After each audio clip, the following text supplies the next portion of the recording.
Attendez, pour bien comprendre ce qui s'est... Aujourd'hui, par exemple, avec ce qu'il va y avoir, ce qui est mis en place, parce qu'il y a des millions de gens qui seront à Paris, enfin à Paris, la région parisienne, etc.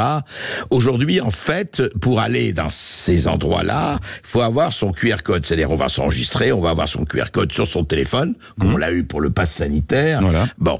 Et donc, vous dites, c'est-à-dire qu'en fait, chaque personne devra montrer, il devra sortir son portable et montrer le QR code. Et c'est ça. son papier d'identité. Donc ça représente entre ça, le fait de sortir ces papiers, le fait pour un agent de police de vérifier qu'il y a une adéquation entre le QR code et le papier d'identité, on est sur du contrôle d'accès qui demande plus de 10 secondes par personne.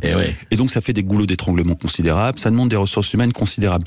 De la vidéosurveillance avec reconnaissance faciale, avec, j'insiste là-dessus, un croisement fait avec les cellules GSM, de façon à avoir des bases de données comparatives de visages très limitées et donc beaucoup plus efficaces. Ça serait infiniment plus efficace, beaucoup moins gourmand en ressources humaines et beaucoup plus insidieux dans la population. Parce que ce qui est en train d'arriver à travers le QR code, de façon bien visible, mais j'insiste, ça sera beaucoup moins visible demain, c'est le rétablissement de frontières intérieures.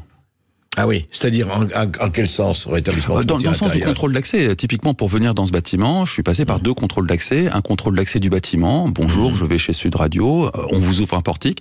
Un deuxième contrôle d'accès qui est la sonnette de chez Sud Radio avec quelqu'un à l'accueil. Ça fait 2 contrôles d'accès, c'est des frontières. Et ça fait déjà, et du temps. C'est du temps. Après, il n'y a pas des centaines de milliers de personnes qui passent par les bureaux, donc ça peut gérer comme ça. C'est de l'argent. Ça fait 2 personnes qui sont payées pour faire ce contrôle d'accès. C'est des ressources humaines qui sont considérables et surtout c'est dans le domaine du privé, on est dans des locaux totalement privatifs.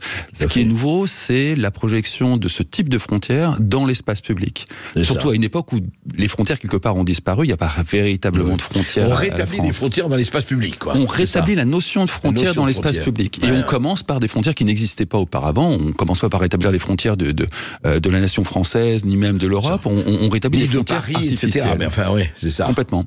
Et alors